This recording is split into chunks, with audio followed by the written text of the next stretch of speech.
Learners, welcome back to learn English by Tabassum and this is Tabassum here. आज की video में हम डिस्कस करने वाले हैं CBSE क्लास 10th इंग्लिश का लेसन नंबर 7 जिसका नाम है ग्लिम्पसेस ऑफ इंडिया। सो उसके सेकंड पार्ट को हम यहाँ पर डिस्कस करने वाले हैं जिसका नाम है कुर्ग। तो प्रीवियस वीडियो में हमने इस चैप्टर के फर्स्ट पार्ट को डिस्कस किया था जिसका नाम है आ बेकर फ्रॉम गोवा। उसका लिंक आपको डिस्क्रिप्शन बॉक्स में मिल जाएगा और उसके अलावा जितने भी प्रीवियस चैप्टर्स हैं सभी के लिंक डिस्क्रिप्शन बॉक्स में दिए गए हैं।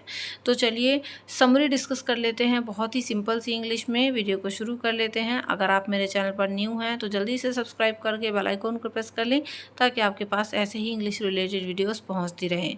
एंड हाँ, वीडियो को लाइक और शेयर करना भी बिल्कुल ना भूलें। सो गाइस, ये है इसका सेकंड पार्ट जिसका नाम है कुर्ग। चलिए इसकी समरी देख लेते हैं, प्लस इसके बाद जो है हम इसके थर्ड पार्ट को भी डिस्कस करेंगे जिसका नाम है टी फ्रॉम असम। तो कुर्ग एक बहुत ही ब्यूटीफुल सा प्लेस है, हमारे इंडिया का ही एक पार्ट है जो कई सारी चीज़ों के लिए फेमस है। आप देख सकते हैं बहुत ही खूबसूरत सा नज़ारा कुर्ग का जो है देखने को मिलता है। सिचुएशन ऑफ कुर्ग यानी कुर्ग की सिचुएशन क्या है। Coorg is situated midway between Mysore and the coastal town of Mangalore. It is a heaven on earth carried gently by the air with great efforts from the kingdom of God. Here one can find the martial men who have shown their valor in the war. It is a home of evergreen forests, spices, coffee, wild animals and other kinds of shrubs. During the monsoon, it rains heavily and visitors fail to enjoy the perfect bliss of the earth. From September to March, the weather is all embarrassing and the air breathes of invigorating coffee. In prime corners, one can see coffee estates and colonial bungalows. तो देखिए कुर्ग जो है वो Midway पर situate करता है between Mysore and coastal town of Mangalore. ये एक धरती पर स्वर्ग की तरह माना जाता है और ऐसा लगता है कि कुर्ग को भगवान के स्वर्ग से निकाल करके धरती पर बसा दिया गया है और बहुत ही खूबसूरत सा जो है ये एक जगह है। यहाँ पर मार्शल मैन जो है पाए जाते हैं, बहुत ही जो अपनी वीरता के लिए जाने जाते हैं, जो वॉर के दौरान अपना जो उत्साह है या फिर जो अपनी उनकी वीरता है उसका वो प्रदर्शन कर चुके हैं। कुर्ग जो है वो एक ऐसा घर है जहाँ पर एवरग्रीन फॉरेस्ट पाए जाते हैं, स्पाइसेस यानी मसालों के लिए फेमस है, कॉफ़ी के लिए फेमस है, यहाँ पर काफ़ी वाइल्ड एनिमल्स पाए जाते हैं और काफ़ी अलग अलग प्रकार की जो है श्रब्स यहाँ पर पाए जाते हैं। मॉनसून के दौरान यहाँ पर बहुत ही भारी बारिश होती है और जो विजिटर्स होते हैं वो यहाँ पर एंजॉय करते हैं और धरती पर ये एक स्वर्ग की तरह ही माना जाता है। सितंबर से लेकर मार्च तक यहाँ का जो वेदर है वो काफ़ी खूबसूरत होता है, एम्बैरेसिंग होता है, ब्रेसिंग होता है और यहाँ की जो एयर है उसमें काफ़ी अच्छी खुशबू आती है, कॉफ़ी की खुशबू। यहाँ के प्राइम कॉर्नर्स में यहाँ पर कॉफ़ी स्टेट्स देखे जा सकते हैं और बंगलोस देखे जा सकते हैं। सो बेसिकली कुर्ग एक बहुत ही खूबसूरत सी जगह है जहाँ पर घूमने भी जाया जाता है। Origin of people of Coorg. अगर कुर्ग के लोगों की बात करें तो उनकी उत्पत्ति कहाँ से मानी जाती है, उनका ऑरिजिन कहाँ से माना जाता है। कुर्ग और Kodagu is the smallest district of Karnataka. Its people are possibly of Greek or Arabic descent, as the story goes on that a part of Alexander's army moved south along the coast and settled here since the return became impossible. So these people married the locals and adopted their rights. Even today we can see some difference from the Hindu mainstream. There is another theory of Arab origin. The Kodagus wear black coat with an embroidered waist belt known as kufiya. It resembles the kufiya worn by the Arabs and the Kurds. तो देखिए जो कुर्ग के लोगों का origin है वो कहाँ से माना जाता है कि भाई वहाँ से लोगों की उत्पत्ति हुई होगी। कुर्ग या फिर कोडागु जो है वो एक छोटी सी डिस्ट्रिक्ट है कर्नाटका की। यहाँ के जो लोग हैं पॉसिबली उनको ये माना जाता है कि शायद ये लोग जो है ग्रीक या फिर अरेबिक डिसेंट के हैं। एक स्टोरी ये मानी जाती है कि अलेक्जेंडर की आर्मी का एक हिस्सा साउथ अलोंग द कोस्ट पर जो है मूव कर रहा था और ये लोग तभी यहाँ पर सेटल हो गए थे क्योंकि इनका लौटना इम्पॉसिबल हो गया था, तो तब से ये लोग यहीं पर सेटल हो गए हैं। और ऐसा माना जाता है कि इन लोगों ने यहीं के लोगों से शादी कर ली, जो लोकल लोग यहाँ रहते थे उन्हीं से शादियाँ कर ली और उन्हीं के राइट्स को, उन्हीं के रिचुअल्स को अडॉप्ट कर लिया। इवन आज भी हम देख सकते हैं कि यहाँ के लोगों में हिंदू मेन स्ट्रीम से थोड़ा सा डिफरेंस पाया जाता है। एक दूसरी स्टोरी भी ये मानी जाती है कि शायद ये लोग अरब ओरिजिन से बिलोंग करते हैं। जो कोडागू होते हैं वो black coat with embroidered waist belt पहनते हैं, और ये जो एम्ब्रॉयड्रेड बेल्ट होती है इनकी वेस्ट बेल्ट, इसको कुफिया कहा जाता है। और ऐसा माना जाता है, ऐसा लगता है कि शायद ये कुफिया कौन पहनते हैं? अरब, और अरब के लोग, के शायद जो अरबी लोग पहनते हैं ना कुफिया, उससे ये कहीं ना कहीं मैच करता है, क्योंकि ये जो कुर्ग के लोग हैं ये कुफिया पहनते हैं। ठीक है, तो ऐसा माना जाता है कि शायद ये लोग जो है अलेक्जेंडर की आर्मी का एक हिस्सा था जो यहाँ पर रह गया, उन्होंने ही यहाँ पर शादियाँ कर ली और यहीं के रिचुअल्स को, यहीं के राइट्स को अपना लिया। और दूसरा ये माना जाता है कि शायद ये लोग अरब ओरिजिन से बिलोंग करते हैं। आगे है फेमस फॉर वैलर, यानी कुर्ग के जो लोग हैं वो अपनी बहादुरी के लिए काफ़ी फेमस हैं। कुर्गी होम्स आर वेरी हॉस्पिटेबल, जो कुर्ग के घर होते हैं ना, आप देख सकते हैं, वो बहुत ही मेहमान नवाजी करने वाले लोग होते हैं।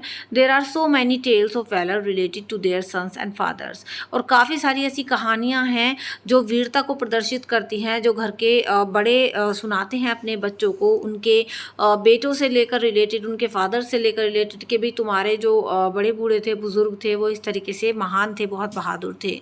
Coorg regiment is famous in the Indian army, यानी कुर्ग रेजिमेंट इंडियन आर्मी के अंदर काफ़ी फेमस है। जनरल कैरियप्पा जो है, जो फर्स्ट चीफ इंडियन आर्मी थे, जो फर्स्ट चीफ थे इंडियन आर्मी के, वो भी एक कुर्गी ही थे।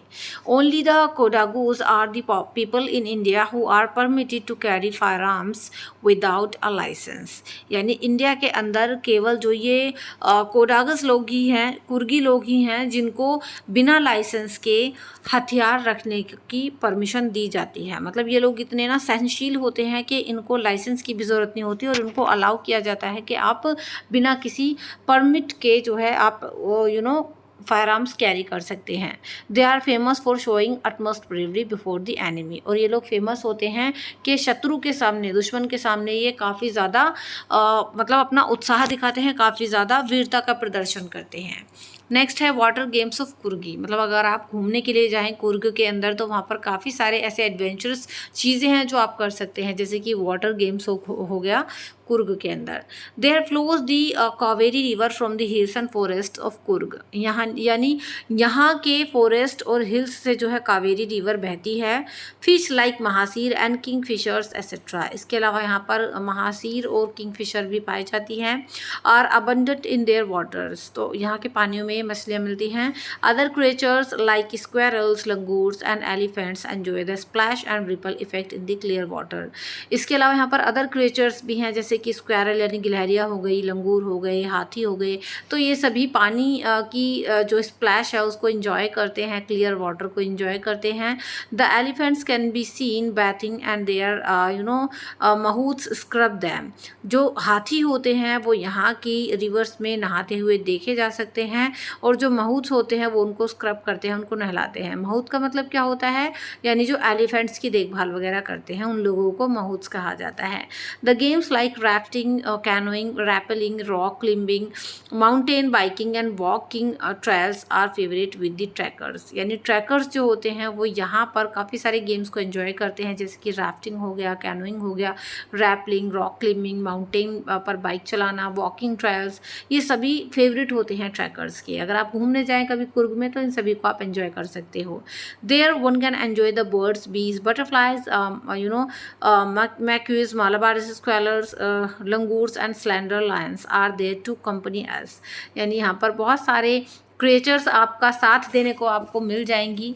लाइक यहाँ पर बर्ड्स होते हैं, बीज होते हैं, लंगूर होते हैं, स्क्वायरल होते हैं, लायंस, ये सभी आप पर निगरानी करते हैं। There sit on the trees and keep a watchful eye on the visitors, यानी ये सभी जो है पेड़ों पर बैठे रहते हैं, और जो विजिटर्स यहाँ घूम रहे होते हैं ना उनको ये ध्यान से देख रहे होते हैं। चलिए आगे है आपका अदर सरप्राइजेज ऑफ कुर्ग, यानी कुर्ग के दूसरे surprises. The ride on the elephant is very joyous, यानी हाथी की सवारी करना भी यहाँ पर काफ़ी अच्छा लगता है, काफ़ी जॉयफुल होता है। One can enjoy a climb on the Brahmagiri hills it provides a clear cut worth seeing view of Coorg. और यहाँ पर कोई भी इंसान ब्रह्मगिरी हिल्स पर भी चढ़ सकता है और वहाँ से खड़े होकर के आप बहुत ही क्लियर व्यू देख सकते हैं पूरे कुर्ग का। There one can see the rope bridge which leads to the 64 acre island of Nisarga धामा। और यहाँ पर एक ब्रिज भी है, एक रोप का ब्रिज है जो कि 64 एकड़ आइलैंड ऑफ निसर्ग धामा को लीड करता है। Walking over this rope bridge creates a trembling sensations in the body. और जब आप इस रस्सी के पुल पर होकर के जाते हो तो आपकी बॉडी के अंदर से ना एक अजीब सी सेंसेशन आप महसूस करते हो। One can come across India's largest Tibetan colony. और यहाँ पर इंडिया की एक बहुत ही लार्जेस्ट तिब्बतियन कॉलोनी भी देखने को मिलती है। It is run by the Buddhist Monks. और इस कॉलोनी को बुद्धिस्ट मॉन्क्स के द्वारा चलाया जाता है। It is a near Bylakuppe. और ये बाइलाकुप्पी के पास है। It is inhabited by monks who wear red. और ये इनहेबिटेड की जाती है मॉन्क्स के द्वारा जो कि red ochre and yellow clothes पहनते हैं। A number of visitors visit to discover the heart and soul of India in Coorg. काफ़ी सारे विजिटर्स यहाँ पर जाते हैं क्योंकि ये देखते हैं कि भाई जो कुर्ग है उसके अंदर कहीं ना कहीं पूरे इंडिया का हार्ट बसता है एंड सोल भी बसती है, मतलब दिल और आत्मा वहाँ पर पाई जाती है इंडिया की। One can reach there by reaching Madikeri. कोई भी इंसान अगर कुर्ग पहुँचना चाहता है तो वो मादिकेरी पहुँच कर वहाँ से जा सकता है। It is the district headquarter, क्योंकि ये एक डिस्ट्रिक्ट हेडक्वार्टर है। The misty hills, lush forest and coffee plantation will cast a spell on us. यहाँ पर जो है मिस्टी हिल्स पाई जाती हैं, लश फॉरेस्ट होते हैं और कॉफ़ी प्लांटेशन जो है वो हम पर एक जादू सा कर देते हैं। From Bangalore, Mysore and Mangalore one can reach Coorg.